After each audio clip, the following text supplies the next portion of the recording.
Today I will represent the case of PC. OPD number 1755, address Pitalnagri, patient name XYZ, age 38 years old. उसकी chief complaint जो थी, doctor साहब मुझे 10-12 सालों से पीसीओडी की प्रॉब्लम है, मेंसेस नहीं आते हैं, मेंसेस डिलेड हैं। मैंने पूछा और बताइए। पेशेंट साहब, शुरू में मैंने इसकी तरफ कोई ध्यान नहीं दिया था क्योंकि बेटा मेरा छोटा था, तो मुझे उसका ध्यान रखना था, तो इसलिए मैंने इस चीज़ का कोई ध्यान नहीं दिया क्योंकि बेटा ही मेरी फर्स्ट प्रायोरिटी है। जब मैंने इसके लिए ट्रीटमेंट स्टार्ट किया तो सबसे पहले हार्मोन वाला ट्रीटमेंट स्टार्ट किया था, मतलब उसने एलोपैथिक शुरू में ट्रीटमेंट लिया, 6 मंथ तक ट्रीटमेंट लिया। उस टाइम उसके जो पीरियड्स थे वो रेगुलर हो गए थे। जब ट्रीटमेंट बंद किया इसके बाद उसके जो पीरियड्स थे वो बाद में डिलेड हो गए। ठीक है, पेशेंट बोली कि डॉक्टर साहब ये कोई सॉल्यूशन थोड़ी ना हुआ, ऐसे थोड़ी ना होता है, क्योंकि 6 मंथ तक लगातार ट्रीटमेंट लेने के बाद फिर से दोबारा प्रॉब्लम स्टार्ट हो जाती है। तो पेशेंट बोल रही है कि मतलब ये कोई सोल्यूशन थोड़ी नहीं होता है। वेट मेरा लगातार बढ़ता चला जा रहा है, इवन मैंने सब कुछ छोड़ दिया था, शुगर स्टॉप कर दिया था, ऑयली खाना छोड़ दिया था, बाहर का खाना छोड़ दिया था, फिर भी मेरा वेट बढ़ता चला जा रहा है और खाने में बिल्कुल टेस्ट नहीं आ रहा है क्योंकि मैंने ऑयली स्पाइसी सब बंद कर दिया है। जो मुझे पसंद है वो मुझे नहीं मिल रहा है, फिर भी मैं चीज़ों को फॉलो कर रही हूँ। पेशेंट बोल रही है कि कंटिन्यूस मेरे माइंड में ये चलता रहता है कि मेरा वेट बढ़ रहा है क्योंकि मेंसेस टाइम से नहीं आ रहे, क्या हो रहा है और कुछ बड़ा तो नहीं हो जाएगा, और ये थॉट्स उसके दिमाग में लगातार चलते रहते थे। फिर मैंने पूछा, अच्छा ये बताओ जब थाउट आते दिमाग में तो क्या करते हो? पेशेंट बोलती है इतने थाउट आते हैं कि क्या हो रहा है, हर मंथ आते हैं, अब क्यों नहीं आ रहे हैं, आ रहे हैं, क्या हो रहा है मेरी बॉडी के साथ, मैं अपने वर्क पे फोकस नहीं कर पा रही हूँ, फिर भी मुझे बहुत ज़्यादा इरिटेशन होती है और मैं अपने हस्बैंड के ऊपर चिल्लाती हूँ और चिल्लाने के बाद रियलाइज़ होता है कि ये मैंने गलत बोल दिया, ये मेरी गलती है, मुझे ऐसे नहीं करना चाहिए था। फिर मैं जाती हूँ और सॉरी बोलती हूँ। अब तो ना डेली की हैबिट बन गई है मेरी, क्योंकि मैं खुद से परेशान हूँ, खुद इरिटेट हूँ और सारा गुस्सा हस्बैंड पर उतारती हूँ और 10 मिनट बाद सॉरी भी बोलती हूँ। तो हस्बैंड भी मेरे इस हैबिट से बहुत अपसेट हैं। हस्बैंड बोलते हैं ये तो कोई बात है, थोड़ी बात नहीं हुई, जब कोई तुम्हारा मन होता है तब तुम गुस्सा निकाल देती हो और फिर बाद में सॉरी बोल देती हो। ये उसकी चीफ कंप्लेंट जो शुरू में उसने बताई थी ये।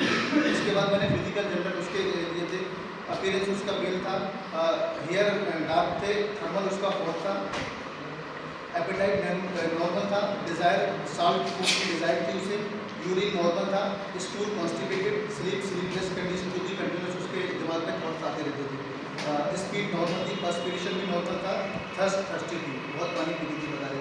जब कोई कंटिन्यूस दिमाग में बातें आती हैं, ऐसा कंडीशन एक टाइप की मेरी कंडीशन होती है, तो सोचता रहता है। तो ऐसे कंडीशन में पेशेंट के लिए वैसे तो क्या होता है कि जो स्वीट डिज़ायर होती है वो बढ़ जाती है इसमें और थ्रस्ट भी बहुत ज़्यादा लगती है और उससे सन से एग्रीवेशन था, टाइट लॉकिंग से कोई प्रॉब्लम थी, कोई प्रॉब्लम नहीं थी, परफ्यूम से भी कोई प्रॉब्लम नहीं थी। ठीक है, फिर मैंने पूछा अच्छा थोड़ा अपने नेचर के बारे में बताइए।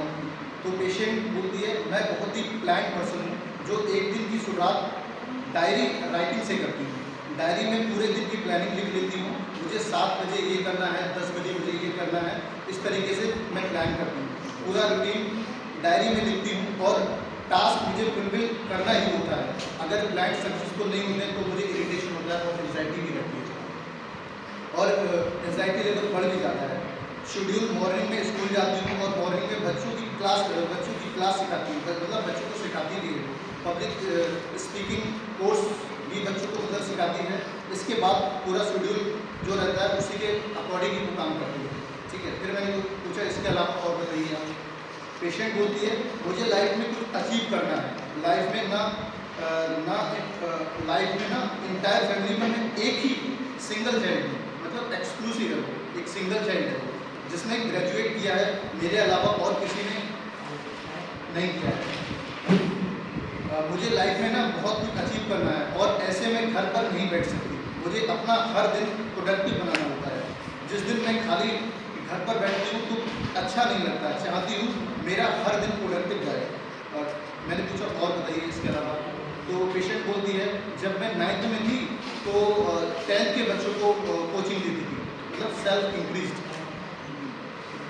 फिर मैंने बोला और बताइए कुछ फाइनेंशियल इश्यूज वगैरह तो नहीं है आपके यहाँ पे? तो उस टाइम पेशेंट बोलती है नहीं डॉक्टर साहब, पैसे तो बहुत हैं मेरे पास, मैं उनको पढ़ाती भी हूँ, मैं कोई चार्ज भी नहीं करती, मैं तो उनके पीछे पड़ी रहती हूँ कि मुझसे आप पढ़ो। जिससे पढ़ाती थी वो मेरे नेबर्स और कहे थे, रात में 9 बजे मैं उन्हें कॉल कर देती कि आओ पढ़ लो, समय हो गया। फिर मैंने पूछा कि इतना क्यों करते हैं आप, आजकल तो फ्री कोई नहीं पढ़ाता है, आप इतना क्यों करते हैं उनके लिए? तो पेशेंट बोलती है मुझे इतना अच्छा लगता है दूसरों की लाइफ में कुछ अच्छा लेके अपने डिफरेंस करूँ, उनकी लाइफ को डिफरेंट बनाऊँ, और मैं पंचुअल रहती हूँ। ये पेशेंट के वर्ड्स थे। फिर मैंने पूछा लाइफ में आगे क्या करना चाहती हूँ आप? पेशेंट बोलती है लाइफ में चाहती हूँ कि बेटे के लिए मैं आइडियल बनूँ, इसलिए मैं इतना वर्क हार्ड करती हूँ, वो मुझे देखे और इंस्पायर्ड हो, और इंस्पायर्ड होता भी है कि मम्मा आप इतना हार्ड वर्क करते हो, इतना पंचुअल हो, और मुझे भी एडमायर करता है। मैं चाहती हूँ कि अपने बच्चों के लिए एब्रॉड भेजूँ, मतलब विदेश भेजूँ, और जो भी मैंने प्लान किए हैं वो अचीव करें, मैं ये चाहती हूँ। और फिर मैंने पूछा आसपास के लोग आपको लेके क्या सोचते हैं, मतलब आप इतना कुछ करते हो बच्चों के लिए और फ्री में करते हो? तो पेशेंट बोलती है कोई अगर गलत कर रहा है या बोल रहा है तो मैं उनके फेस पर जाकर बोल देती हूँ, मुझे फेक पर्सन और फेक प्रोमिस बिल्कुल पसंद नहीं है। एक बार मेरी सिस्टर इन लॉ वो फादर इन लॉ के साथ गलत कर रही थी, गलत बिहेव कर रही थी, तो लिटरली मैंने रूम से बाहर उन्हें निकाल दिया। तो सब बोलते हैं कि इसको जब इतना गुस्सा आता है तो ऐसा लगता है कि इसमें माता आ गई, मतलब ये वो बता रही थी, ये बोल रही थी। ये उसके मतलब मेंटल था। मैंने पास स्ट्रीट के बारे में भी पूछा उनसे, तो उन्होंने बताया कि जॉन्डिस है, 15 साल पहले जॉन्डिस रहा है, डेंगू को हुआ था 10 साल पहले। ये उसकी पास स्ट्रीट थी। मैंने मैथमेटिक डायग्नोसिस बनाई, कुछ साइकोसेक्रेटिक और डिफरेंशियल डायग्नोसिस मैंने PCOD और PCOS में मैंने अंतर किया, क्योंकि PCOS होता है तो आपको पता होगा कि इनफर्टिलिटी कंडीशन बनना स्टार्ट हो जाती है। PCOD की केसेस में क्या होता है कि इनिशियल स्टेज होती है PCOS की, तो उसमें क्या होता है वेट गेन होने लगता है, फेशियल हेयर आने लगते हैं, एक्ने की हो जाती है। केस टोटलिटी और एनालिसिस बनाने के बाद मैंने कुछ रुब्रिक सिलेक्ट किए। उसमें सबसे पहले रुब्रिक ये था कि माइंड सेल्फ कंट्रोल इंक्रीज, मतलब ये मैंने तब लिया, वो कह रही थी कि मैं 9th क्लास में थी तो 10th के बच्चों को पढ़ाती थी, तब मैंने ये रुब्रिक लिया। सेकेंड रुब्रिक मैंने ये लिया एंजाइटी डार्किंग हाउ परसिस्टेंट, मतलब डॉक्टर साहब ये रुब्रिक मैंने इसलिए लिया क्योंकि वो ये कह रहे थे डॉक्टर साहब पता नहीं क्या हो रहा है, जो समझ में ही नहीं आ रहा है, ये क्यों बढ़ रहा है, मतलब एंजाइटी डार्क हाउ परसिस्टेंट, लगातार उसके दिमाग में चीज़ें घूमती रहती थी, समझ ये लिया था मैंने। इसके बाद माइंड एंजाइटी अबाउट वनसेल्फ, ठीक है। दूसरा रुब्रिक चौथा रुब्रिक मैंने ये लिया था एक्सक्लूसिविटी, मतलब इंटायर फैमिली में जो सिंगल थी जिसने ग्रेजुएट किया था, इसलिए मैंने वहाँ पे एक्सक्लूसिव टू लिया था। इसके बाद मैंने लिया था माइंड प्रॉपर टू या इंडस्ट्रियल, मतलब इंडस्ट्रियल में बहुत हार्ड वर्क थी, करती रहती थी कुछ ना कुछ। इसके बाद मैंने लिया था एम्बिशन इंक्रीज, मतलब बहुत कुछ अचीव करना चाहती है, ठीक है। इसके बाद मैंने प्लान मेकिंग प्लान इसलिए लिया क्योंकि वो मतलब कोई भी काम करती है तो प्लान के अकॉर्डिंग करती है, मतलब डायरी बनाती है, ये सारी चीज़ें करती है। इसके बाद डिक्टेटोरियल तो लगी रही थी क्योंकि इतनी सारी बातें वो कर रही थी। इसके बाद इंजस्टिस टेंडर सब वो बता रही थी कोई मतलब फेक पर्सन मुझे पसंद नहीं है, अगर मेरे को लगता है कि ये चीज़ गलत है तो मैं उसको ले जाके बोल देती हूँ। ये मैंने टोटलिटी बनाने के बाद में रुब्रिक की टोटलिटी बनाने के बाद में 4 मेडिसिन निकल के आती हैं, उसमें से फर्स्ट नाइट्रोम्यूर आती है, सेकेंड जो आती है ऑरम आती है, थर्ड आती है सल्फर, और फोर्थ जो आती है पल्सेटिल आती है, ठीक है। इन सबको मिलाने के बाद मैंने नाइट्रोम्यूर की उसे 1 mg की डोज दी थी, क्योंकि उसे 10 से 12 साल से प्रॉब्लम थी, इसलिए मैंने 1 mg उसको प्रॉब्लम मतलब 1 mg मेडिसिन दी थी उसके लिए। नाइट्रोम्यूर मैंने इसलिए दी क्योंकि फर्टिलिटी थ्रस्टिलिटी सेलेक्टिवेशन भी था उसमें, और साल की डिजायर भी थी उसकी। ऑरम इसलिए दी क्योंकि फिलिटी थ्रस्ट थी, ऐसा उसमें था नहीं, समझ लो। सल्फर इसमें दी फॉर्टी थ्रस्टी थी, समझ लो। लेकिन अब यहाँ पे नाइट्रोम्यूर और सल्फर जा सकती है, मतलब नाइट्रोम्यूर की जगह सल्फर जा सकती है। सल्फर मैंने इसलिए नहीं दी क्योंकि वहाँ पे नो सल्फर में क्या है एक क्रिएटिव भी होता है और नो प्रोडक्टिविटी होती है, लेकिन नाइट्रोम्यूर में सब प्रोडक्टिविटी सब वेरी इंपॉर्टेंट है, ठीक है। पल्सेटिला और थ्रस्ट इसलिए मैंने दी, एंड साइलिशिया चिली थ्रस्टिक लिमिट थी वो उसके अंदर ऐसा कुछ था, तो केस ऑफ माई क्लिनिक, और मैंने ली थी। इसके बाद बहुत अच्छा रिस्पॉन्स भी आया था उसका, और इसके बाद बस यही केस है मेरा। बाकी एक केस मैंने OPD में भी लिया है। वो केस एक्ने एंडोरेटा का केस था, JC एंडोरेटा।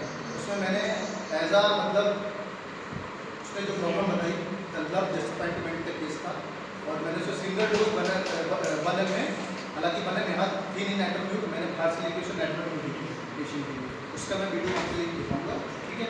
उसका एक्ने एंडोरेटा 15 दिन में ठीक हो गया, और जो उसको आउट चलते रहते के बाद हो गई। पिछले वाले केस का रिकॉर्डिंग है? पिछले वाली केस की रिकॉर्डिंग भी है, लैपटॉप में पड़ी हुई है हमारे यहाँ, लाइट का